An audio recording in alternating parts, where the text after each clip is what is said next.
Welcome to the Happy Pill Podcast. I'm Ursula Yerdun. In each episode, you're going to hear me share my story while offering information and resources while you continue on your journey of surpassing the effects of abuse and depression. I'm going to be doing some interviews with some very special guests who are going to share their journey and processes, because my way is not the only way of healing, and the more information we have, the more we can share with one another. My hope is that you find love, inspiration, and purpose for your life. So let's get started.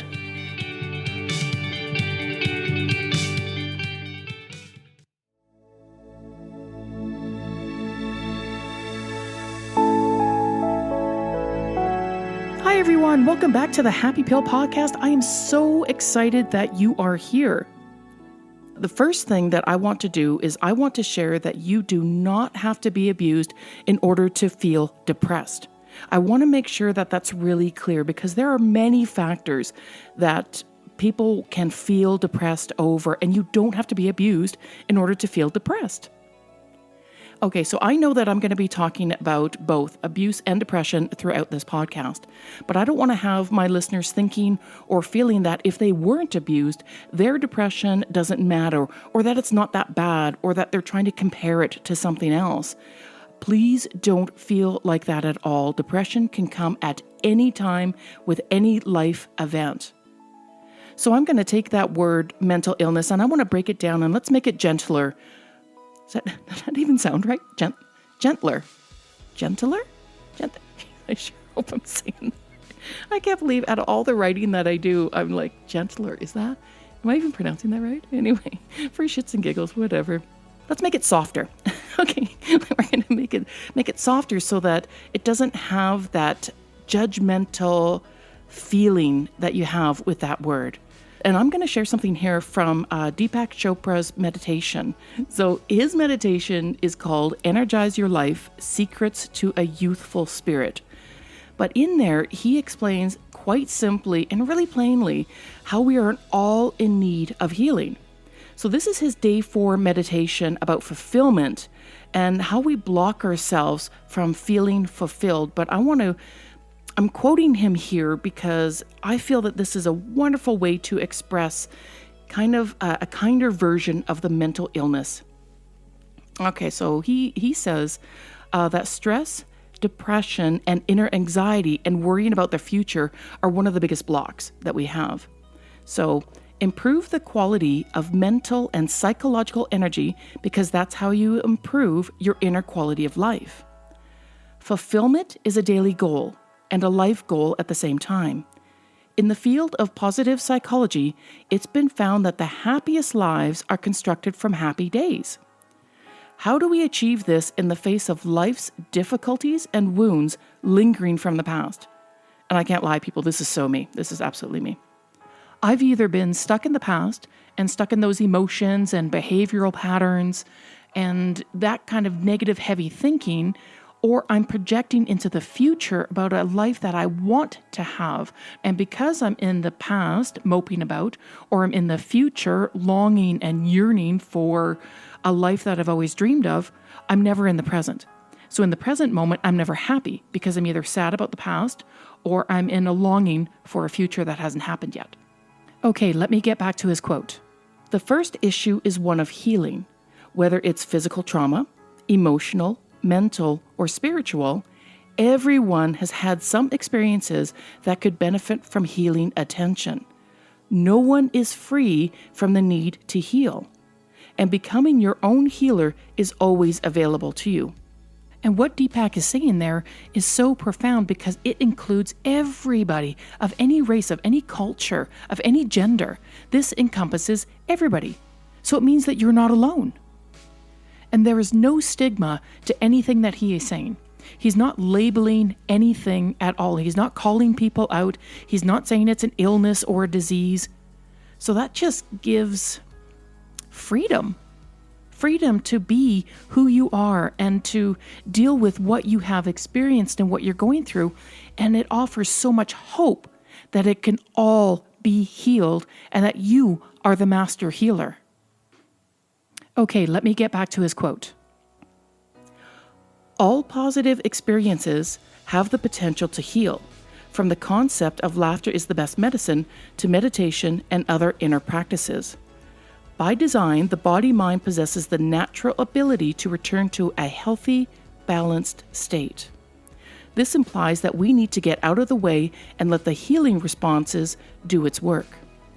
Good sleep and reduced stress are two major ways to let the healing response work as it was intended to.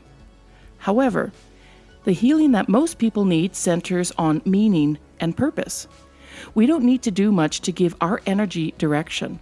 All you need is a simple, heartfelt intention to be open and aware. That means you meet the present moment, ready to be of the greatest service to those around you. The boundless power and intelligence of creation will do the rest. When you are aware of the present moment, you will be guided to give love and to receive love as well.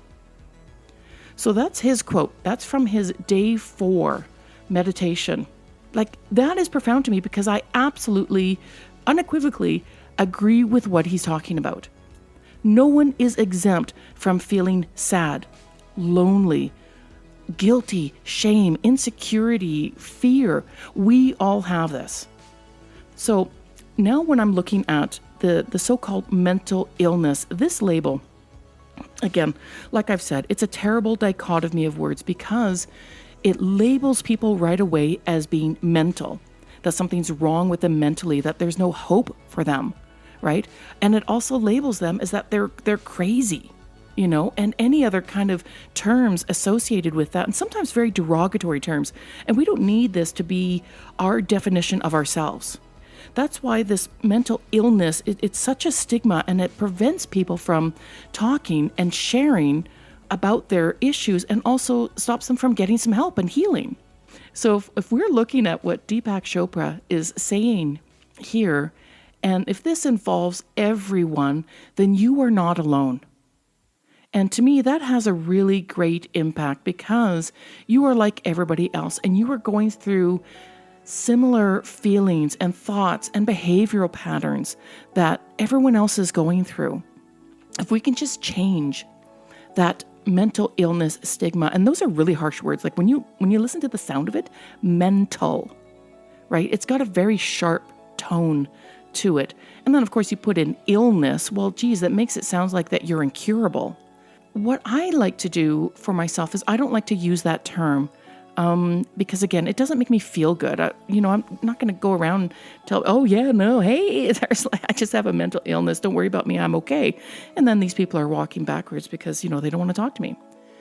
So what I like to use is peace of mind. Peace is so much softer than saying mental, right? Even mind is softer than saying mental. Peace instead of illness, right? So if you have peace of mind, or you're looking for peace of mind, isn't that kinder to yourself? It is for me. What other terms do you use? Wouldn't it be nice if our medical system actually just said, oh, no, you know what? This is Ursula. She's really great. She just has a peace of mind problem right now. Oh, that'd be something if they could say, oh yeah, we're just going to give her a little bit of medication and then she's working on her shit and then she's going to be totally fine. No worries. It's just a temporary peace of mind problem. It's okay. We're going to deal with it. I would love for my doctors to say that. And yes, I do want to be clear. I am on an antidepressant right now. I have been for the past 3 years. I'll probably get into that in another episode. It's not something I want to permanently be on, but it really has helped me get to where I am. So anyway, you can use that as another sort of form of the happy pill. But yeah, so anyway, so if we're going to start to change our dialogue around using, peace of mind, calmness, stillness, maybe you want to say mental wellness, mental health. If you want to use the word mental, great, because you're talking about you're talking about your brain, you're talking about your mind. But what other terms can you use? What words would you use to describe yourself, if you're having this? If you chose to use peace of mind, right, would that help you in seeking out healing? So what I do to give myself some peace of mind is I've really gotten deeper into meditation. And now it's difficult for me to practice every day. Honestly, it's sitting down and yeah, it's I admit I can't always do it, but I admit when I make an effort and I really try and calm my mind down and I do meditations and I'm listening to his guided meditations, I do feel so much better. I just feel calmer. I feel like somehow I'm centering in with myself, my mind, which still continues to race like all the time. Oh my God. I swear it's like the Roadrunner going on upstairs. It's crazy how busy it gets. But I do it.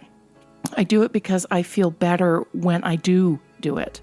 So on my website, I'm going to be on my website, I'll list his website because, as I said, he does the free 21-day meditations. And how much better can you get than that with free? You can always purchase the meditations afterwards if you want. Another wonderful meditation tool that I use is called Insight Timer. This one I'll also post on the site. And this is a free app that you can have on your phone. And it's honestly, it's a really wonderful app. Of course, you can always pay and get more advances to everything, but it's really simple. You can set up your own meditation that you want with your own little music or sound effects or anything. And they have tons of guided meditations in there. So you can listen to those at any time. And again, this is free. As I had one medium tell me one time, if it's free, it's for me. So there we go. So those are two at least meditation tools that I use to give myself some peace of mind. But also the techniques I love as nature, right? Nature is so therapeutic. I hope you're loving the sound effects because really, I just love playing with sound effects and they're just so apropos. Okay. If I'm making myself laugh, I guess that's a good thing. So yeah, nature is very calming to me and nature feels like that's the real world. And when I'm really stuck and I'm trapped in my thoughts and in my emotions, I forget to go out into nature. I forget that just being out there is so calming to me, So it's something I have to do a lot more often. Music. Music is so therapeutic to me. Again, it really calms me down. I turn off the TV. I don't even watch news because news is way too depressing as it is, and I just can't handle it. As empathic as I am, I can't do news. If it's really big information, I'm going to hear about it. That's what Facebook and Twitter and all those kind of social media outlets are for. So if it's big enough, I'm going to know about it, and I'll certainly send my prayers out to people and nations and everyone who is suffering. Definitely don't want to have that happen. Journaling as well. It's a wonderful way for me to just clear out, take the clutter in my head and get it out onto paper so it's no longer in my head. So these are some of the techniques that I'm using and they're constantly changing, but these are the ones that have always been consistent. So those are my thoughts for today, and I apologize for all the little boo-boos that I have in there. Chances are it's going to happen more often. I'm just kind of going with what it is, and this is just part of who I am. So if we can laugh at those little boo-boos, then yay. Thank you for listening to this episode. If you or someone you know is in immediate need of help, please contact your local authorities, distress center, or professional care provider. If you'd like more information on this episode or other topics, go to my website, ursulayourdone.com.